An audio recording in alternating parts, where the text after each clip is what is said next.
Showdown video memperlihatkan seorang perempuan menangis terisak karena gaji pertama yang ia niatkan ke orang tua malah terkirim ke orang lain viral di media sosial.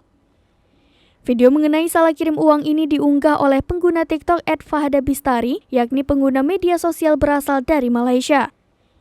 Nama Fahada Bistari, perempuan asal Malaysia ini, mengatakan ia ingin membuat kejutan dengan mengirim gaji pertama kepada orang tua di kampung halaman.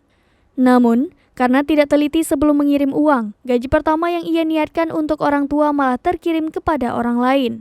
Fahada tidak mengenal penerima uang salah transfer itu, namun setelah ditelusuri ia berhasil menemukan kontak penerima gaji pertamanya.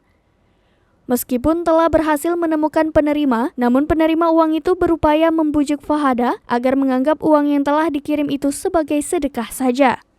Mendapat respon demikian, Fahada merasa sangat sedih karena gaji yang ia niatkan untuk orang tua dipaksa agar disedekahkan ke orang lain karena ia silap. Video tersebut diunggah pada Selasa 30 Agustus 2022 dan sampai hari ini Kamis 1 September 2022, video tersebut telah disaksikan sebanyak 3,1 juta tayangan. Fahada mengunggah video terbaru. Dalam video itu ia mengatakan sengaja mempublikasikan video salah transfer sebagai pembelajaran bagi orang lain agar teliti sebelum mengirim sejumlah uang ke rekening, karena apabila rekening salah, sulit untuk mendapatkan kembali uang yang telah ditransfer.